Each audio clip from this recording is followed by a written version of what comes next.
Hey everybody, welcome to Player Driven. Here's what you're about to hear on today's episode. Today we're joined by Shawn Layden. He's the former CEO of Sony Computer Entertainment of America, and we're also joined by Lewis Ward, the head of gaming research at the IDC. We talk about all things gaming. It's a really exciting conversation. We talk about how constraints spark creativity and how having a limited number of resources allow you to think differently. We talk about how indie studios must embrace self-sufficiency in today's market and what it's like in the world of funding. And then we talk about how the gaming economy is evolving. You know, we have the Switch 2 announcement that came up, and how do the prices catch up from where gaming is to where we are today? It's a really fun conversation. Shawn and Lewis are great together. And if you've been enjoying Player Driven, we ask that you like this, share this if you think someone would get any value out of this. We post content to all different social networks, so be sure to like us and follow us. And thank you for providing all the feedback that you have. And I really hope you enjoy this week's episode.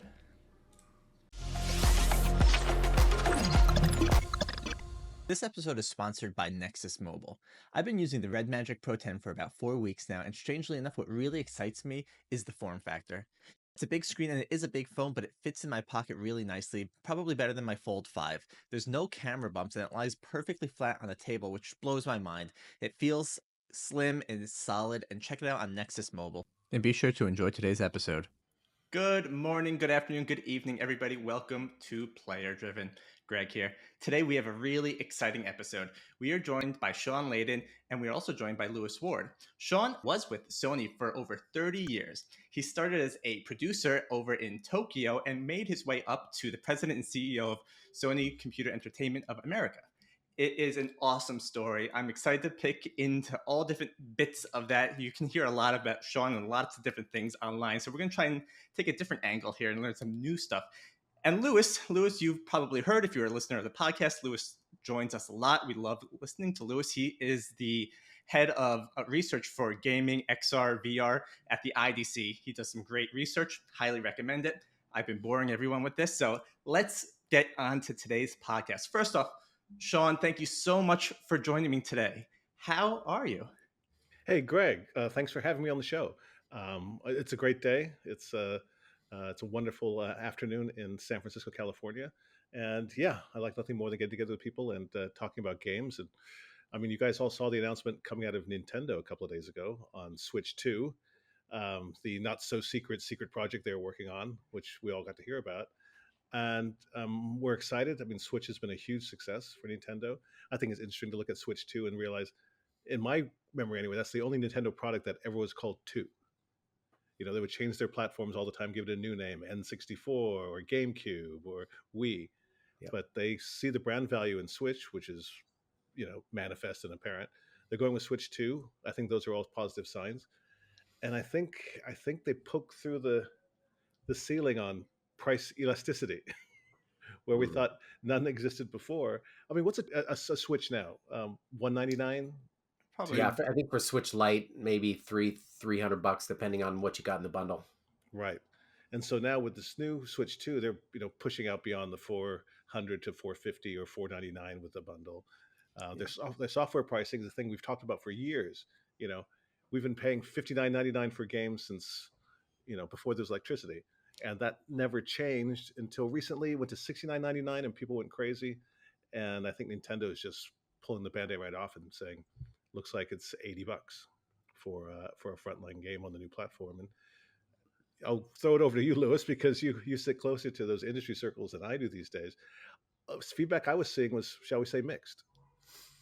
Yeah, well, I mean, I think the things they would underscore, Shawn, is that it's a much more powerful device. So it's another semi-custom Tegra SoC, but they did 12 gigs of RAM rather than 4. I think there's like 8 times as much memory. So certainly a point they were hammering away in New York yesterday was that that the hardware is a lot better. And they would argue that it's not just for first-party games, but for system services. So some of the social stuff they want to talk about, some of the new feature capabilities to try to get more social in what they do, but also for third-party devs. So I guess I'll believe it when I see it, that it will become a lot more of a third-party friendly platform.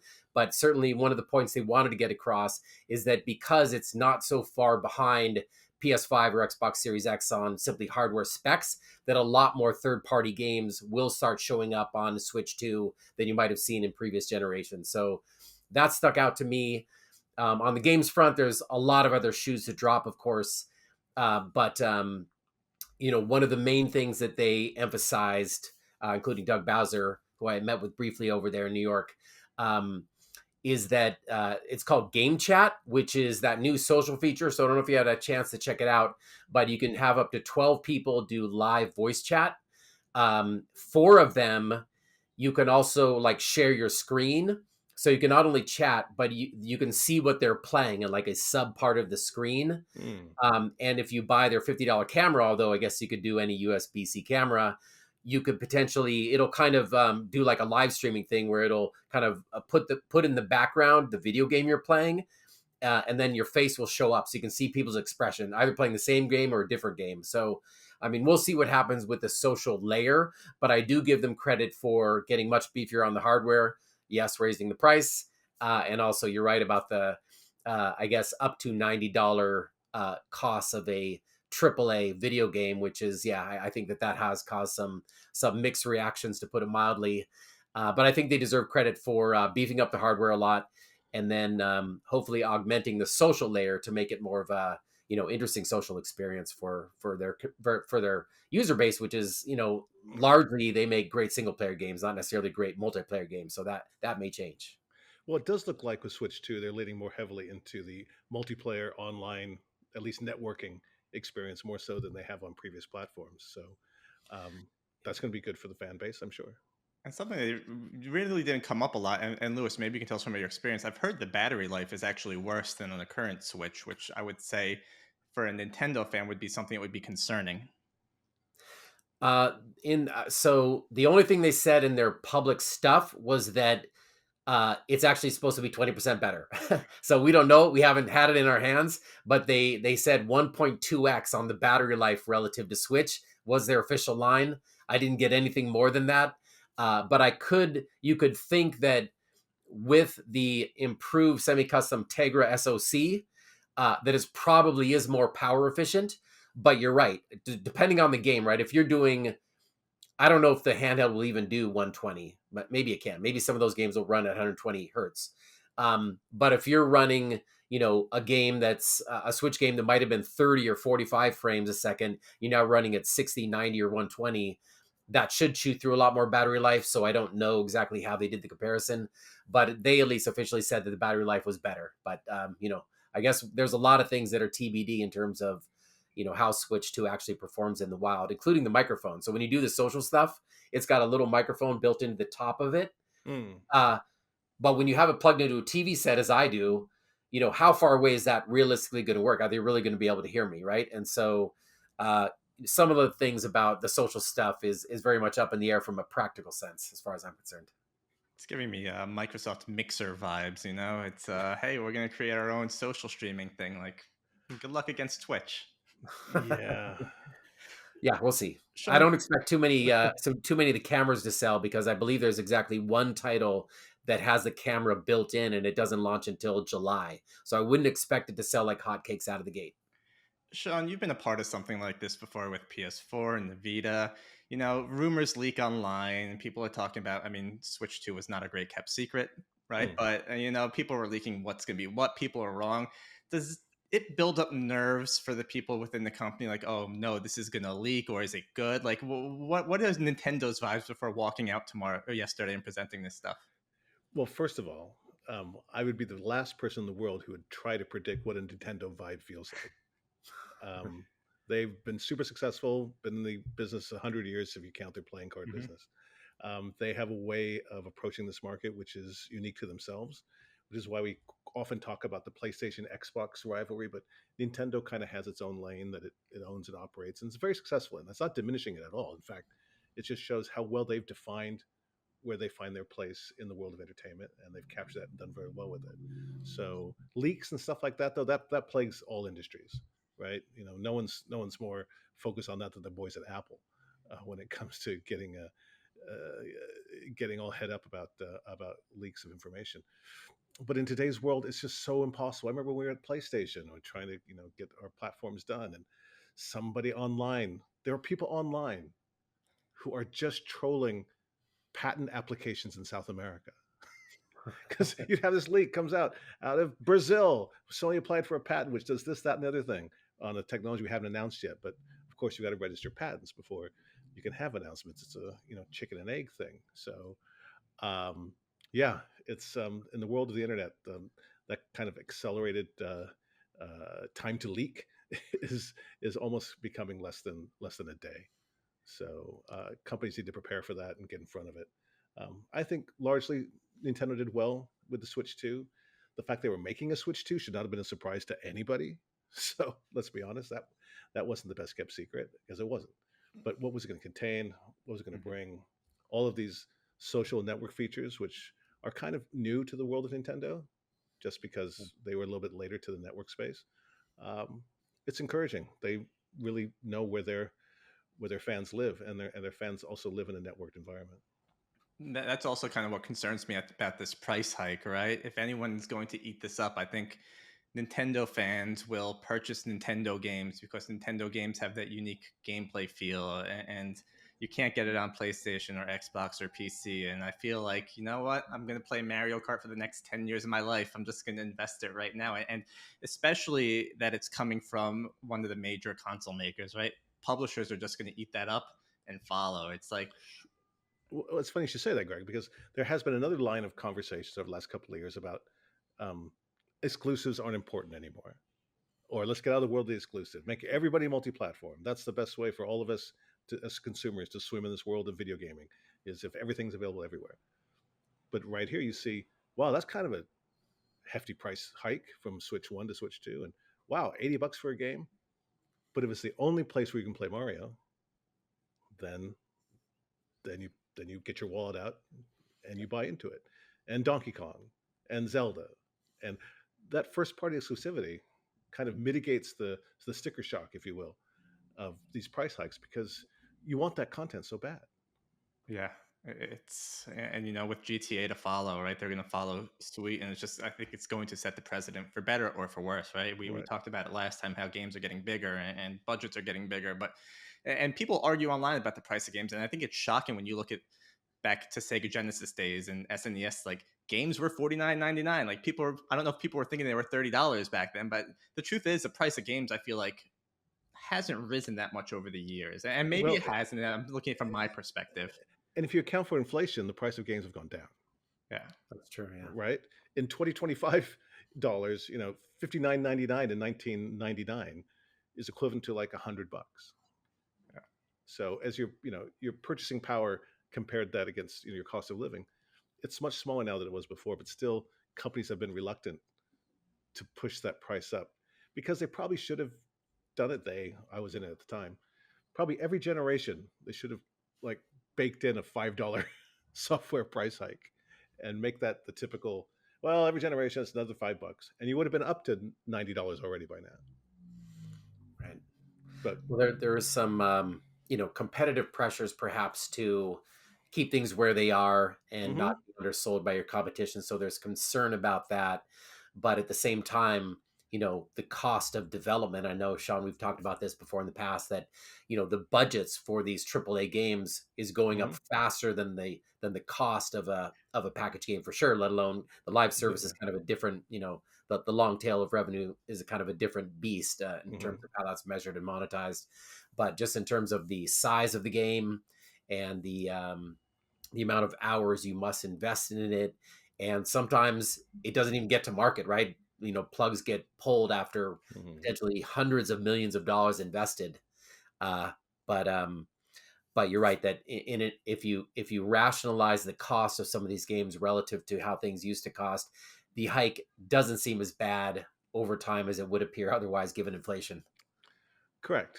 And on the prices of hardware, it also seemed like for PS2, PS1, 2, and then PS3 is when the thing went off the rails, where $399 was the price point.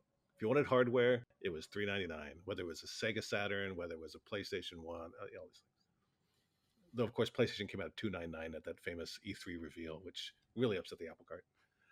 Right. But then PS3 came out at this astronomical price point of I guess it was $599, and um, yeah, you would have thought um, that the world was coming to an end at that press conference when we had that price point. It was just the worst thing ever to happen to the gaming industry, and we had to bring that price down, get better games out, and whatnot. But yeah, there's a strange relationship in gaming between hardware pricing and software pricing, which you don't have that same sort of even knowledge in the when we used to have DVDs anyway, and what a DVD player would cost, or Spotify and iTunes sort of drove the rational price point of music to $0, which was not great. But somehow in gaming, people have a real hard fixation on $399 for the hardware and $59.99 for the software, and that's slowly breaking out from there because it has to. And on the hardware side of things, look how much people will spend on a phone. So I get much more fun out of my game machine, but that's just me. Along with pricing, right, we also see tariffs, right? We're filming this on the Oh 3rd. The yes. tariffs were announced today, so who knows what it's going to be when this comes out next week. But, that's also going to have an impact, right? And I think I don't know if we can have an intelligent conversation on what this is, because I don't know if we really know what We this can't have an means. intelligent conversation on Musk, Greg. Let's be honest. That's fair. But I mean, do you think these prices have that thought baked in already, or you think it's kind of like what are we going to do now? I don't think you can have it baked in already, because I'm sure these decisions were taken well before the announcement, and the announcement was more severe than the rumored announcement, which came before it. So we'll see. We'll see if this is as a tactic to bring the Japanese, the Chinese, the Vietnamese governments to the table to try to work something out. I don't know what the end game is here, but the tariffs would be on top of whatever the current MSRP is for any of these machines. So you're saying buy it sooner than later. If you're waiting for that Switch 2, don't wait on it. Get it right away. Maybe too late already. Yeah. Oh, well, Lewis, I hope you grabbed one. It's cheaper just to fly to Japan and buy one there and bring it back. There But that's why. But didn't they say they're going back to region locking on Switch 2? I don't know if I heard anything on that. Mhm. I think I don't think they're going to launch in China, though. I kind of came away with the impression this is a global launch, but China's its own thing, and it may not even launch officially in China, which I was a little surprised by because I thought Switch had done reasonably well there. But I don't know about the region locking of video games, right? You're saying like they're going to region lock the games to... Yeah, well, they're releasing a version of Switch 2 in Japan that's region locked to Japan. I think it's coming out for $299, which again, it's a fascinating thought. I think it's to combat kind of the online reselling of these games, obviously. But I guess, would you, Shawn or Lewis, would you pay less money to have a region locked device? Well, Shawn or Lewis probably know someone who can break the region lock. So anything built by man can be broken by man. It's true. Yeah, I know. Part of the reason if Switch, but it would be wrong to do so. Let me just put it out there. It would be wrong to do so. You may know someone, but don't do it. Yes, but in China, avoiding the region locking was a key. Why imports were purchased so often that you kind of wanted to avoid the region locking because very few official games were actually released in China. So that's actually, it probably depends very much on the country you're going to live in, but with China being an unusual exception for how that works.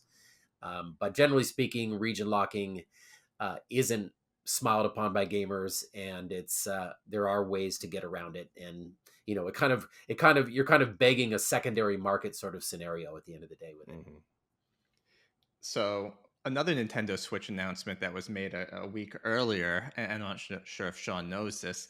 And for those who are listening, this is actually the second time we're recording this podcast. So we're running it back, which gave us a great tactical advantage to hear what has Shawn talked about since then and how can we pivot the conversation. So the other Nintendo Switch announcement was that Everybody Golf's Hot Shots is coming to the Switch. And in our last podcast, Shawn let us know that his game that he most plays is Everybody Golfs.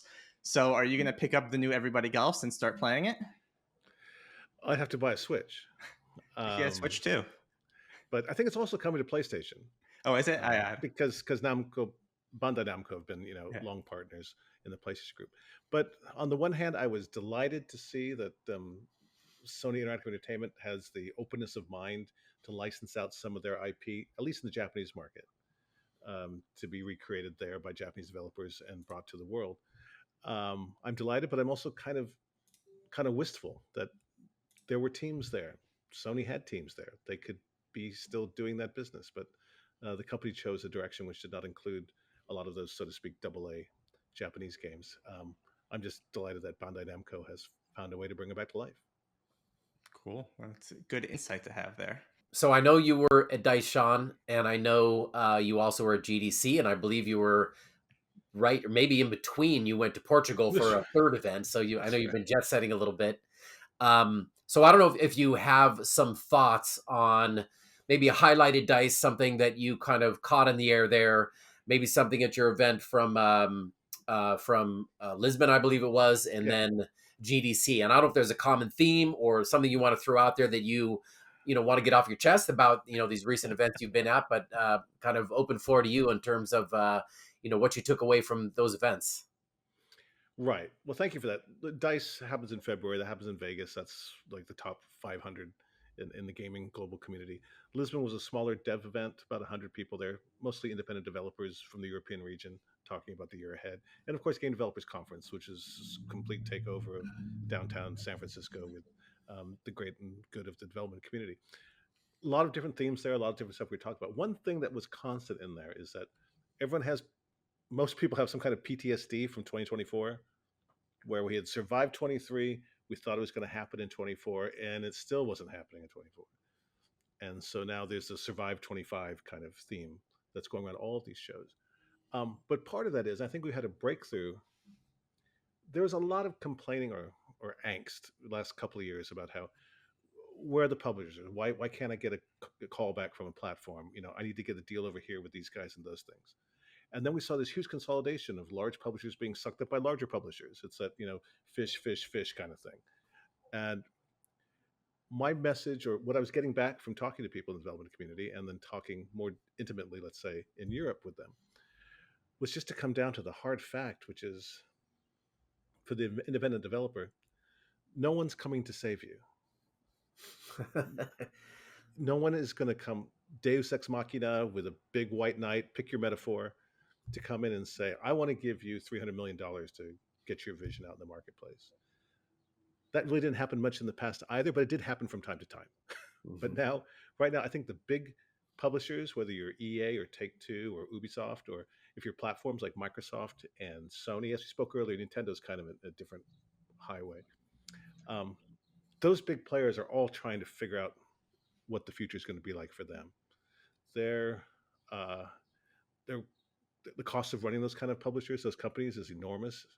I think they're all looking for ways to streamline their offerings. Many of them lost a whole bunch of money at the games as a service nightclub, right? Which ended up with a lot of people hungover, and very few people had a good time that night. So they're all in some kind of refactoring phase. But the independent development community, we're still here. We're still trying to get our games done. We want to get our stuff into the marketplace, and budgets are tight and talent is also tight. But how do they get along? And I think when I say you're on your own, no one's coming to save you, what that means is not despair. What that means, it should move you to action. That you've got to help. I just want to make my game. I get that. That's great. That's fantastic. But you got to find a way to pay for that game and finance that game and get that game to market. The finance, the management of the outcome, and the route to market, those are still enormous challenges. And in a days gone by, you had a big publisher who put their big arms around that and said, "Don't you worry about that kind of stuff, and you just go make your game, and I'll take care of all this other thing." But that's not true anymore. So this is a long-winded way of me saying we need new business models in the marketplace. We need to find new partners to help us get our games out into the world. We need to sit back and go, I've got a team of a bunch of these people, most from the Call of Duty team or whatever I hear in these pitch meetings. and we're going to come together and make this game. It's going to cost $200 million. Please give us money. It's just not going to happen anymore. It's people are going to say, what have you shown to prove revenue? How have you achieved in the past? I've always found it's difficult to bet on a team's first game if that team has never built a game together before. Right. Oh, but they're all stars. I got all the all stars together. Sometimes a team of only all stars is not a good team formation. Ask LA. Exactly. Or I remember that one year when like US or Spain played the Greek national team for the FIFA International Basketball Association title. And they were beat by a Greek team who weren't on the charts, who weren't ranked so high, but they were 10 guys who've been playing together for 6 years. You know, we put out the dream team, which worked the first time, but then got really not so consistent over time because 5 huge egos in the room. It's a lot to manage. So I think game teams are better served now if they find a way to focus their ambition, to come up with budgets that are definitely in the sub $100 million range. Ideally, work on a small project together first, so you understand the dynamics of the team. You know, I love to talk to teams. Go, have you guys worked together before? Oh yeah, well we shipped a couple of mobile games, and well, tell me about that. What was that experience like? What did you learn? You know, how did you learn about your organization, and how did you manage it, and how did you then adjust your milestone setting? You know, nothing substitutes for the experience of having done a thing. And I encourage all the independent studios to get small projects off the ground just to show, you know, proof of compatibility as a workforce, and then work on maybe bigger projects later. So, in order for that to happen, funding needs to come in. And now, VCs have had a hard time finding success in the video game world because they're always looking for the hockey stick and for the big inorganic growth, that punch out, and that's super hard to predict. Mostly, you can't predict it. I want something like a Fortnite. Even Epic didn't know they had a Fortnite when they were building Fortnite. No, it kind of fell on its face right out of the gate, I believe, for the first year or so. I'm old enough to remember when it was a $60 game. And then they folded that tent. They ripped out the Battle Royale piece. Right. They knew what to do with it. So I would say that, what I think Tim Sweeney Company knew what they once they hit upon that formula, they knew how to scale it and what to do with it and how to build it into a live service game. I go back to, I think, Flappy Bird, if you remember that. Yep. It was like a huge hit, but then the guy didn't know what to do with success. He had no plan. That's obviously a very different beast. But I think, from my much more limited perspective, Shawn, it's that, succeeding is very, very hard. And just getting the game to the point of launch and hopefully having a relatively warm reception is hard enough. But then knowing what to do once you've actually succeeded is as much a challenge as anything else, because you can still keep going off the rails a million different ways even after you've succeeded the first time. Absolutely. And to think that at your first, I hate to use sports metaphors, but like at your first swing off the plate, at your first at bat, you're going to hit a home run is not a reasonable expectation. Be nice if it happens. Oh God, yes. We'll all be clapping. But that can't be it. You can't go into a project for your first time as a team you put together to talk to a publisher and say, this is what it's going to cost, this is what I'm going to do. My break-even point is 6 million units. Well, it almost leads to the idea that smaller is better or constraints are better, because I know you've been lamenting the loss of some AAA, publishers or AA studios. Yeah. And you've got this small tier of, let's say, very creative individuals, tons of passion, some raw talent in there that probably needs to be mentored in the right way to really get to where it wants to go. And then you've got giant AAA studios that can muscle you out of your market share, even with a mediocre game or whatever, right? But in the middle is kind of where a lot of the dynamic stuff happens. And if I'm hearing you right, you're almost recommending that studios today don't try to swing for the fences. They try to scale back their ambitions to less than $100 million games, get their teams right, get their strategy right, get all the pieces, that they could possibly get right, kind of lined up for success at a much more, at a much smaller scale, and try to hit a single, let's say. I don't know if that's how you feel. That you said new business models. That's not really a new business model, but it may be a reaction to what has happened in the past couple of years. and a way for companies to perhaps, get around that corner into a successful place if they kind of, constrain their ambitions a little bit and, try to make a game that maybe not has a huge profit margin, but at least turns a profit and sets them up for, succeeding down the line.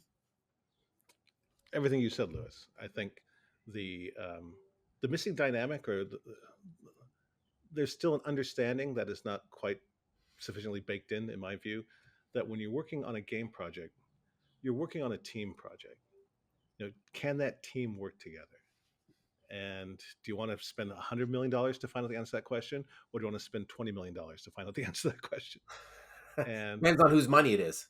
well, indeed, but now more and more it's becoming the money guy. It's one thing when you worked in this huge conglomerate and the game wing was a division of a larger multi-billion-dollar corporation, and you can get away with a bit more largesse around the cash. But if it's you've got money guys, put money in, they want to see an answer to come out.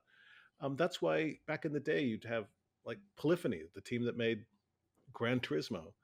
Their first game was Motor Toon Grand Prix, a highly animated, stylized, cartoony racing game where they got to learn how to work as a team and how to make a racing game and what does that look like. We don't worry too much about the hyperrealism because we're kind of this anime sort of world, but you learned how to do that. Ghost of Tsushima from Sucker Punch, one of the best games, most luscious games of all time. They began doing the Sly Cooper Saturday morning cartoon PS1 game. That's how you elevate over time. Last of Us 2 began with Crash Bandicoot. So you look over the arc of a studio's achievement, and you can see exactly how that works. You can look at Insomniac from Disruptor to Spider-Man and everything in between. But for some team to come together and say, we're going to change your life, we're going to change your world with our first game right now. Okay, my suggestion is just limit your exposure. If you're going to lose money, lose 10 million, don't lose 100 million. But try to keep it in. And so you mentioned the word constraint, Lewis, and that's something we talked about the last time we got together. Was I think part of our challenges in console gaming sector now is that the tech is so good, it's so impressive. You have terabytes on your hardware, you have 80 gigs on a double-sided Blu-ray, and you have the network which scrolls to infinity. You have GPUs and CPUs now that can render you 60 frames per second at 4K levels without skipping a beat. And so your vision or your plan is only limited by your own imagination, which sounds like a wonderful thing, which is actually a terribly weighty thing. Because what you have to do is you have to put the constraints on yourself and focus the discipline on what game you're making. You're not just going to make the whole world. You're going to make this thing that happens in the world. So I think we were joking the other night about that was the beauty of PlayStation 1. We had the same dreams in the PlayStation 1 era that we have today, except we only had 750 megabits on a compact disc, and you only had 2 megs of RAM in the machine. And, it struggled to hit 480i as a resolution target. But with all that, it made you really think about how you're going to make your game. So we talk about constraint is the father of creativity. You look at your constraints. What can I do in this space? Ridge Racer, how can I make it so tight and so economic and so compact?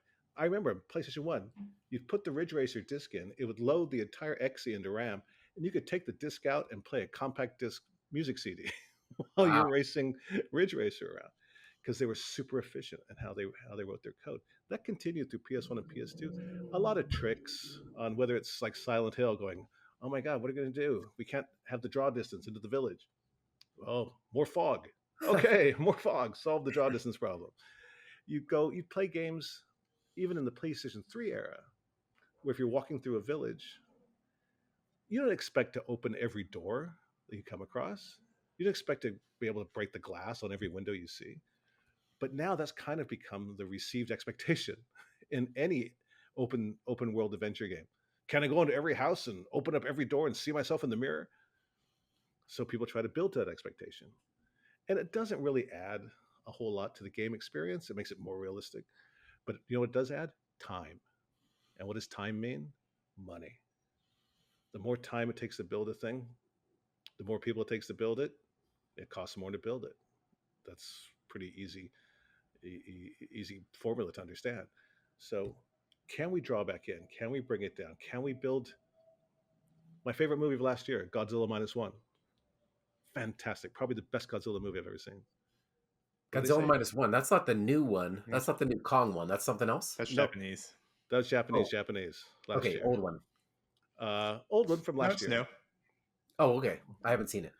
You go see it. I've seen it 3 times. Okay. It's an amazing piece of work, and it cost less than $15 million to make. Wow. You know, James Cameron can't do a trailer for Avatar for less than $15 million. So it's a discipline around it, and I think that's what the new challenge on the horizon for all of us is. Let's be managed. Let's be disciplined. Let's really have a good understanding of what the experience we're trying to convey to the player is.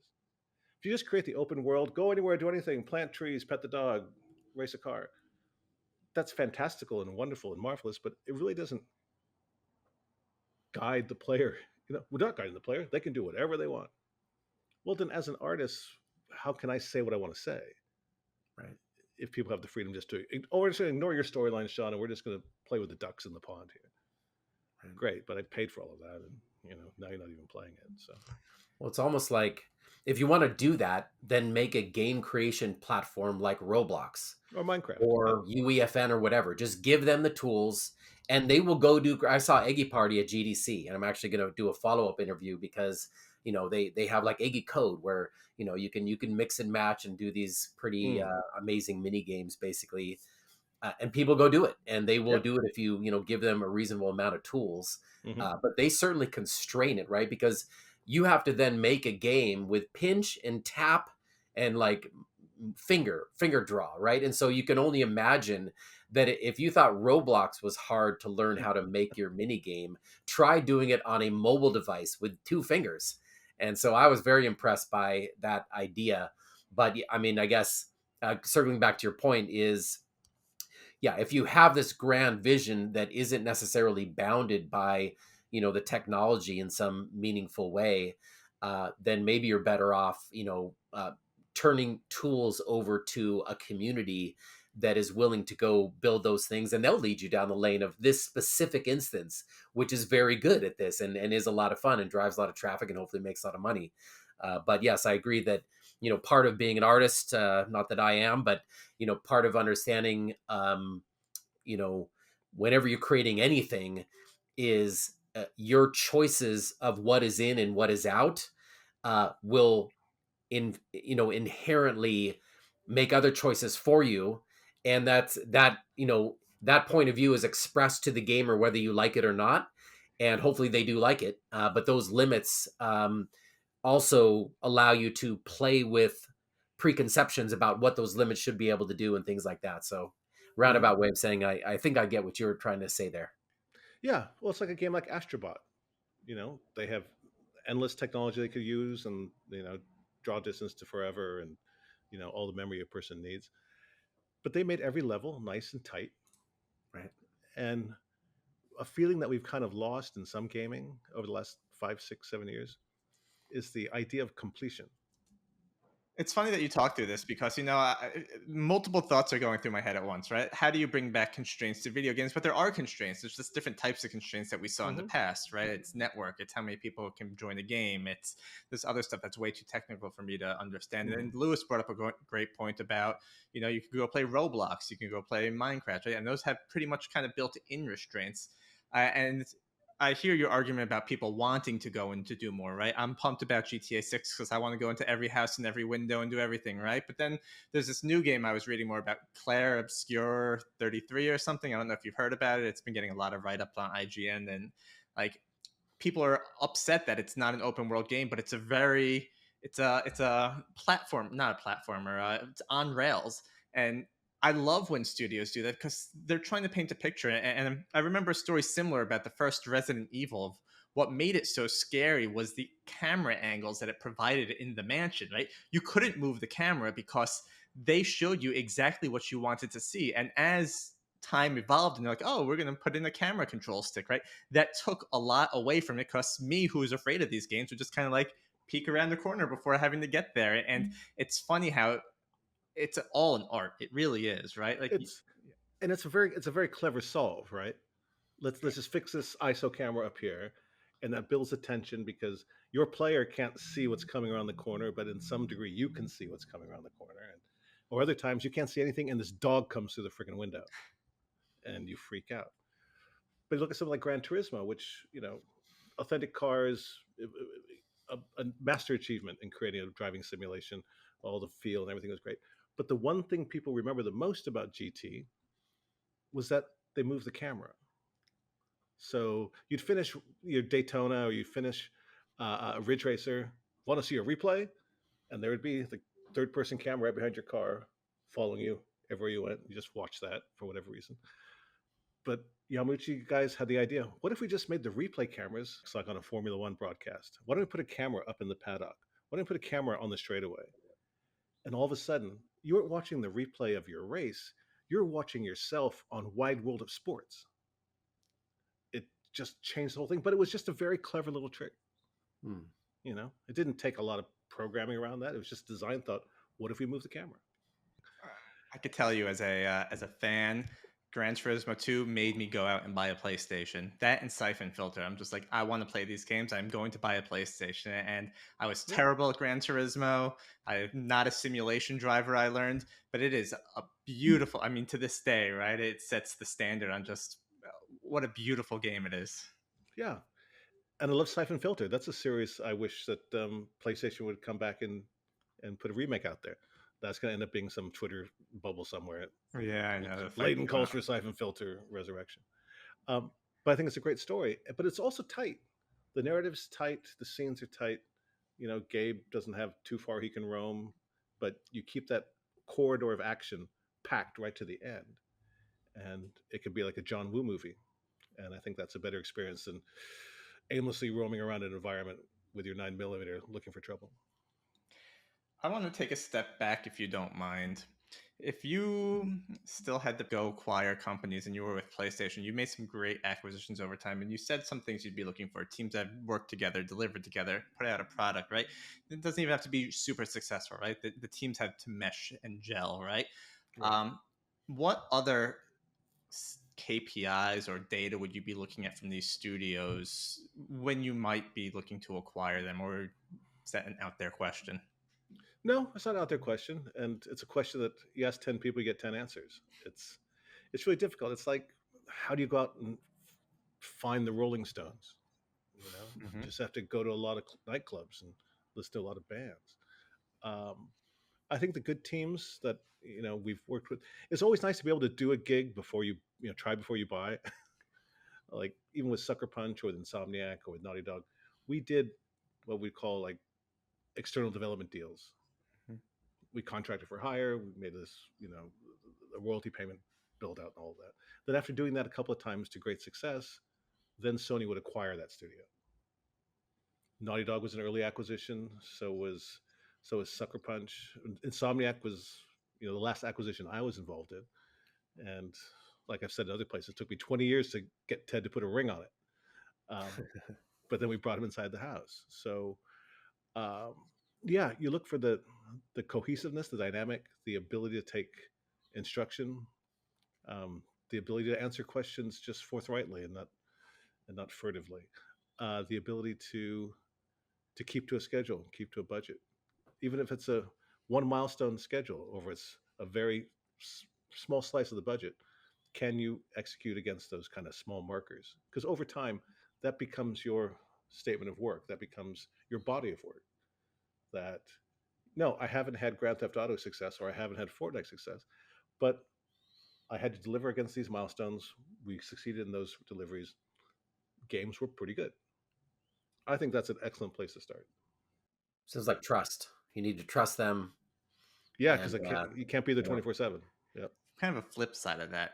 We talked about publishing, and you've talked about it with Destin quite a bit. I mean, everyone's been talking about it recently, right? The publishing model is broken. I think it's known. And you called out Ben Cavallo from Midwest Games, right? He's trying some things like shadow publishing, some other things out there, right? Again, no answer here, right? But what can help change the publishing game? What would be a magic bullet that can at least start those conversations, right? Is it just controlled by too many or too few companies that there's no innovation there? I think there's at least two different dimensions that the answer is going to be found in. One is um, the old model doesn't work anymore. The old model where you're a developer, I'm a platform or a publisher, and I think you've got a great game. I'm going to give you all your dev costs. I'm going to own your IP, and I'm going to put it out in the world, and we're going to market it, and it's going to hit some success metrics, hopefully, and you'll get some profit sharing out of that. But we decided 70/30 was the way to go because I've got to handle all these costs. I've got to get a compact disc printed. I got to put it in a plastic case. I got to get it on a truck. I got to get it to Best Buy, Target, whatever. That was the old model. In the new model, your publisher slots you in a digital store, pretty much. And so you wonder about the equities of like a 70/30 split when the real lean in that the publisher's giving you is not like it was when you had to print discs and buy trucks and put posters in the window at GameStop. So those realities have changed, but the underlying fundamentals of the business model haven't changed. So I think there's a disconnect there. I think there's also it's the time of the season. There was a time, right, when movie studios had carpenters and electricians and light guys and script people on the lot all the time, even if a movie wasn't in production. Just a burn rate. And then over time, the movie studio said, holding that all, in stasis, that's a lot of non-performing assets we hold for a while until they have to get into action. So they started busting it out into you just buy those pieces as you need them, bring them on the team. That's why every movie is its own company. I didn't know that until about 10 years ago. They said so and so, MGM has 400 companies. How the hell do they got 400 companies? Because every movie is a company. Because you come together for that action, you execute it. Everyone has their contracts. You separate, payments are made. There you go. So I think we have to find out how that model works in gaming. Only the big publishers can afford to have, 150, 200 person studio that after they ship their game, they can all just like hang out for a while until the next game gets ready. That burn rate's too big to achieve anymore. So I think we have to find out a different way to manage that stack. How do we bring teams together modularly? Here's game design, and now we need to bring on some programming asset, and here we go. Let's talk about what the music's going to be, and then as completions things get done, those people can break off and go do something else for somebody else. It's like everyone's a contractor kind of world. I think that's where we're moving towards. Now, that's really hard to do at super scale. Okay, everyone's a contractor and there's 2,000 people on the project. That's wild. So if you're going to try to move into that model, I think you have to start with a more modest game proposition and really learn how that can work, because then you learn all the things that cause friction with the people on the team, and how maybe people prefer having a salary and they don't want equity, or people just want only equity and no salary. We have to start trying all of these new dimensions to help people's projects get to market. And that's what I think the next 2 or 3 years could be super interesting. Yeah, it's fascinating. I think, I need to think and really cook in what you were just saying, right? It makes a lot of sense. I'm trying to think like it's now about the tool set the publisher can offer, right? How do I get a piece of these tools so I don't have to go out and buy them on my own, and whatever, right? I'm just trying to think out loud. And then we talk to a lot of indies, and this is where we could bring in girls to make games. Like, how do we enable more of these people to create games? How do we say, hey, you know what? The AAAs are making games. A lot of indies are out there, right? How do we get tools into new people's hands to build these new projects? How do we help enable them? And I think there's a thing going on here, right? Indies are going to start to eat themselves up, right? It's just there's only so much time in the day for a game, right? So Right. how do we make sure that the right people are making the right games that stand out? And how do we provide them the tools and offerings out there that maybe they can't afford it? And I don't know if there's an answer here, but I'd love to learn more about kind of how Girls with Games operates. And then that might be the worst segue ever, but here we are. But torture as though it may be, thank you for the linkage there. No, I love it. I really do. I think it's a great project. I think it's something. I mean, women in games, girls make games. Diversity is important, no matter how you look at it. Oh, completely. And I think we always say, or I always say anyway, that to get more people playing games, we need to get more people making games. And those people making games have to look different from the people who make the games today. We can't feed the world with games based on the same, demographic that has been doing the game business for 30, 40 years. So Girls Make Games was an initiative began 10 years ago or so by a woman named Layla Shabir. And her premise was, let's build boot camps, bring 30 or 40 young women between the ages of 8 and 16 to come together in 30 days, work on a game project, and get to a demo in 30 days. And most of the games are written in Unity, so they have some proficiency around that. Um, and it's fascinating because they have to come up with a game idea. They have to assign, okay, you're in the art team, you're the audio team. They have to make all the decisions themselves. Of course, we have backup from people in the studio would come and, you know, try to show them best practices.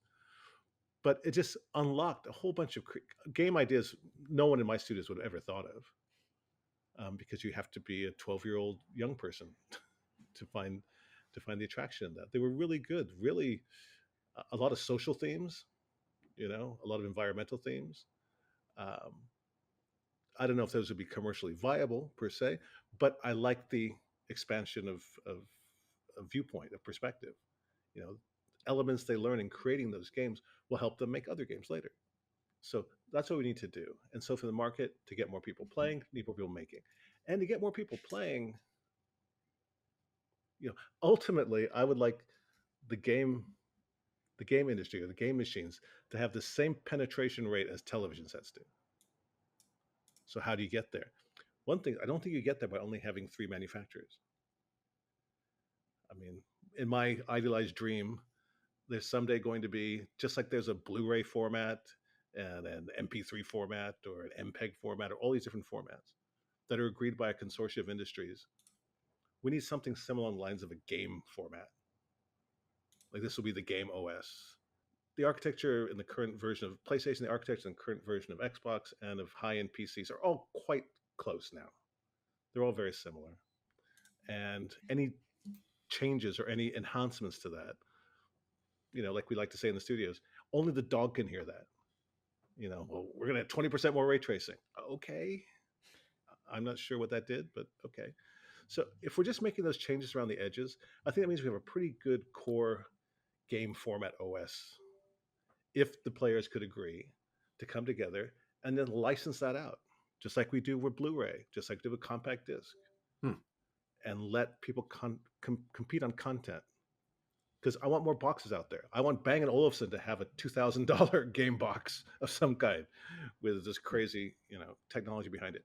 And I want someone like a Hitachi to have a nice priced family game box, all providing the same format, but maybe, not always 120 hertz on one machine.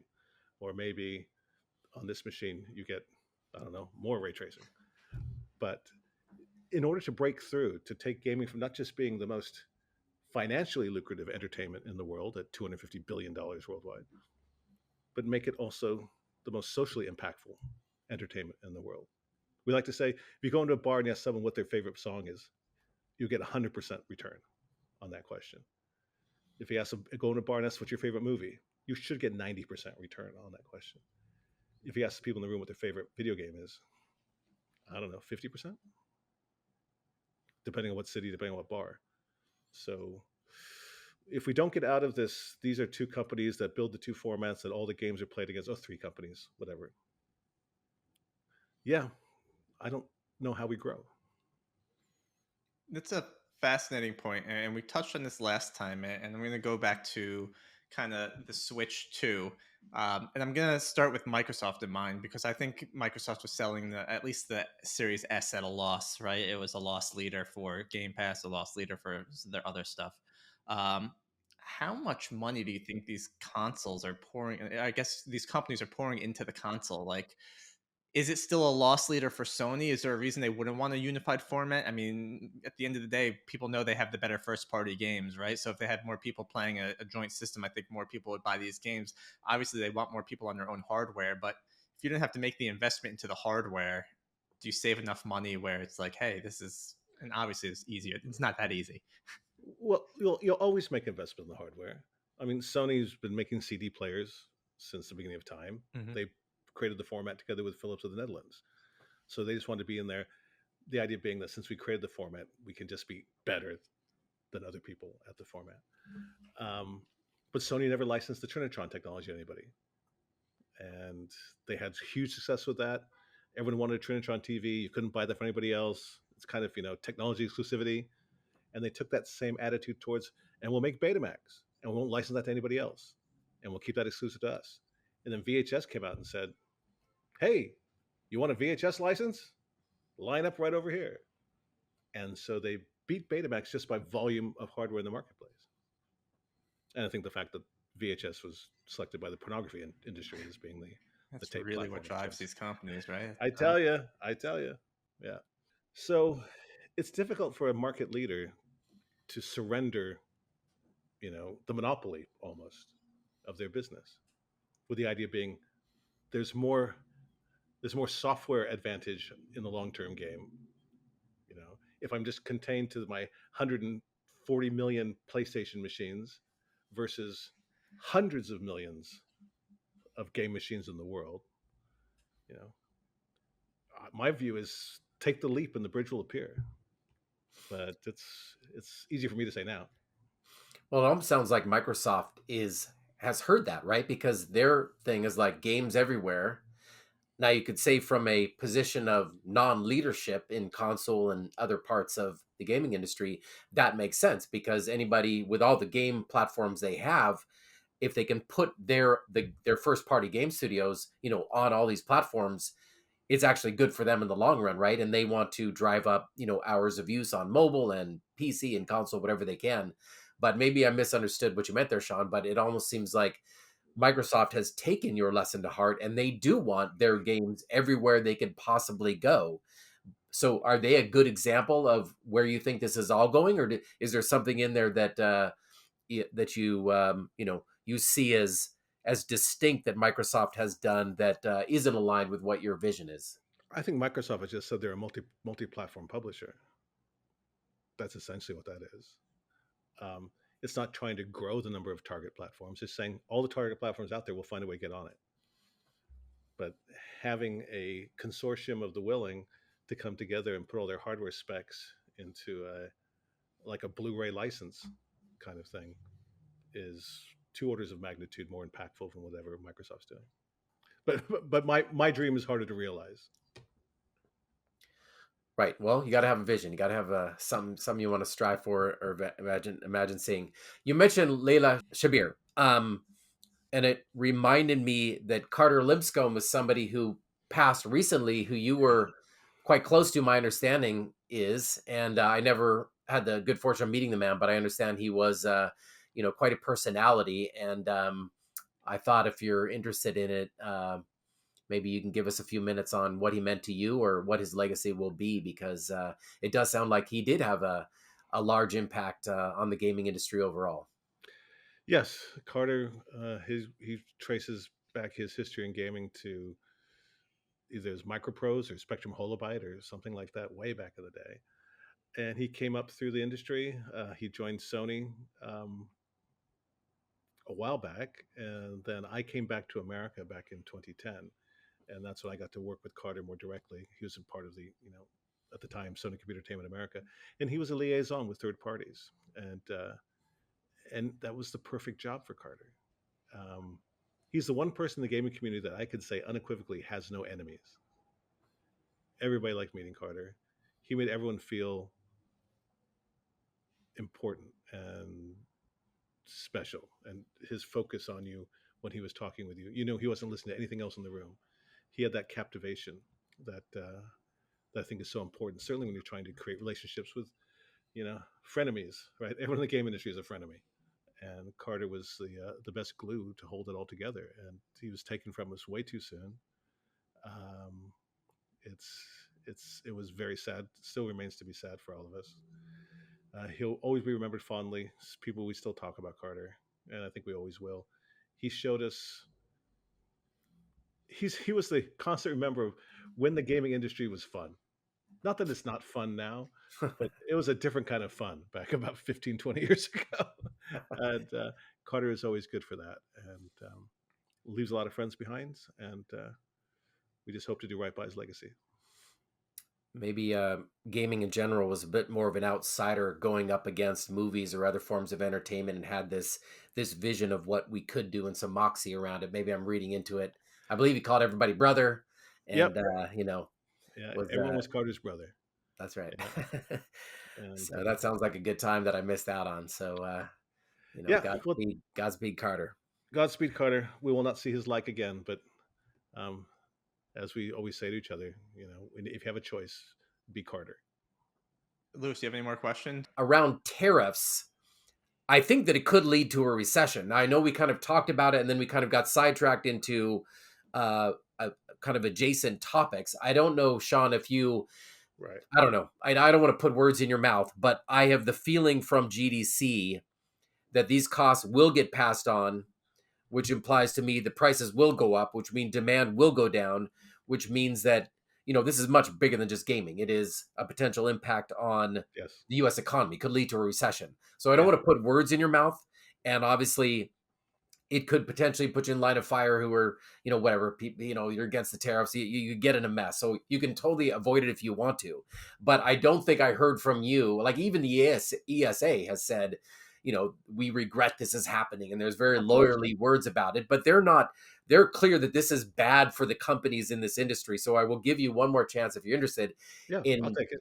a clear statement on what you think, if these stay in place, what is the likely impact? And obviously it's going to have a hardware leaning impact, but on the gaming industry, what do you suspect is going to happen? And if you want to branch out to the US economy, take a chance. Tariffs are a bad idea. And yes, they've been used in the past, typically in a more surgical manner. You look at one industry in one country and one trade problem there. You don't just blanket the world and put a 10% tariff on the Pitcairn Islands. What they just only sell postage stamps. Those islanders. Um, so you've done that, which means it's not thought through, which means everybody being affected by it remains rather uncertain about what's the meaning of this. We don't understand why it's happening. We see what's happening. We don't know where it's going, and that's kind of the phase we're in right now.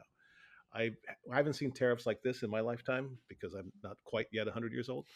But I do recall we had similar pressures during the times when we had great swings in exchange rates between the Mm. yen and the dollar, and being a multinational, you're trading in all currencies at the same time, and some products are based in one currency, and then you're trying to ladder that up. And so there were a couple of times we had to raise prices just based on currency fluctuations. Those are never fun. That never increases your market share. That doesn't make your players happy. But at some point, you try to eat it as far as you can, and then you just have to move against it. With tariffs, because they seem like a cudgel rather than a scalpel, I don't know if companies are going to be able to finesse around the first 6 to 8 weeks to see how much we can absorb of this. If they think this is going to be the roadmap going forward, they're going to probably move pretty fast on adding those on. I don't think most manufacturers can eat it. That's 20%, or that's way too much. And now there's 40% tariffs on Vietnam, where a lot of this stuff gets made. So it's really complicated. I think the whole video game problem or challenge will be way in the shadows of the bigger the bigger problems that lie ahead. Um, I agree that it's recessionary, but I'm not an economist. But every economist I read says it's going to be recessionary. I've seen the market play out the last couple of days. That's not good. And sadly, with prices go up, like you said, fewer people are buying. If fewer people are buying, it's harder for the creators of the games. I don't know if there's a tariff coordinate on the game thing per se, but I leave don't that. think so. I don't think software is affected directly from what I can gather, but it's No, got to be manufactured there and then shipped to the United States. So I right. don't think, at least digital is not impacted. It shouldn't be, but the hardware is, and so expanding that footprint gets more challenging. And then in general, if everything else in the person's life has got more expensive, it's not just eggs anymore, right? It's going to be, toasters are 20% more expensive, and clothing and whatnot. That's going to tell people my disposable income is now shrinking. Hmm. And sadly to say, number one luxury item in someone's disposable income is video games. Much Yeah. as I think it's, video games is life, um, it really isn't. So I think this will make people economize on their purchase of entertainment. And oh God, that's just such a negative spiral. Well, for like free to play games, I know that Roblox has massive user volumes and they have, 173 million now. I'm probably getting the number completely wrong, but a huge number of players. But they're also more than half of them are under 13 or something, and they just don't spend. So this was true at GDC also. with Quest, they were saying that they've had a new influx of teenage users of Quest 3 and 3S headset users, and they just don't spend. So they may put their time in, but I guess the flip side of the live service game model is if you go into a recession, it could follow that more people behave like teenagers without disposable income. They'll put in the time, but they Right. won't necessarily spend the money, and that leaves you with high operating costs, but not as much income coming in the door as you had pre-recession. That's purely me spitballing. Yeah, then I guess you have to sell more advertising against it. Could see some Which, more ads. yeah, let's see some more ads. Yeah, it's nothing good comes of this. I'll just come out and say it.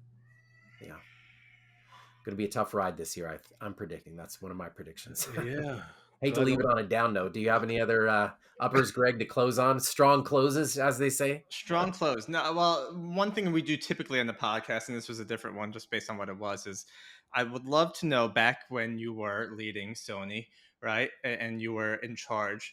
What skill sets, like everyone's thinking, you have the coolest job, you're running PlayStation here, right? Like, what skill sets do you utilize on a day to day basis? Are you guessing not an engineer, right? But like, if you were to go to school, what do you go to school with to learn how to do that? I didn't learn any of this at school. I think what was the most effective in my life is I started my career at Sony in Japan in 1987. Uh, there's a completely different work ethic. The Japanese business of the 80s and 90s, it was crazy, working 14, 15 hours a day. Then I was the assistant to Akio Morita, the founder of Sony, for 5 years. And that was kind of my deep dive into what does management look like. And what I learned is management is really about walking around. It's about going and seeing all the members of your team. Just walk through the finance department, walk through the development department. And when you go up to people, instead of asking, "What are you doing?" which always sounds like kind of a pushy question, I just walk up to people and say, "What can I help you with? There's something I can do that makes you successful. Let me know. I can make a phone call. Don't ask me for too much money, but we could solve for those things too." But just giving people a place for their ideas to be heard. Everyone wants to participate in the company and its goals. They're followers, they're leaders. We all know that, but everybody wants to be a part of it. So, as a leader, I think it's incumbent on you to make sure that everyone feels that they're part of the journey, that they're just not in the baggage department being carried along, that they have something to offer. I love You it. want to find out It's what at it the end of is. the day, it's the human element that ties us all together. Will help us become better people, and I think will let us all kind of excel to that next level. If you're a good person, you're willing to help people. I think that's the most important thing out there. Well, Shawn, Lewis, thank you both so much. This was such a fun episode. I've learned so much. Shawn, before you go, anything you want to plug, talk about? Again, Girls Make Games Scholarship Fund. We're getting ready to pick 3 more candidates to finance part of their college education in the fall. So gmgsf.com or .org. Go check out everybody and see if you can help us with our mission. Awesome. We will post it in our show notes. We'll talk about it. Thank you. You'll have it there. Again, Shawn, thank you. Lewis, as always, thank you. I think I'm going to talk to you again Monday. We'll figure this out. But thank you, gentlemen. I hope you both have a great rest of your day. Thanks, Greg. Thanks, Greg.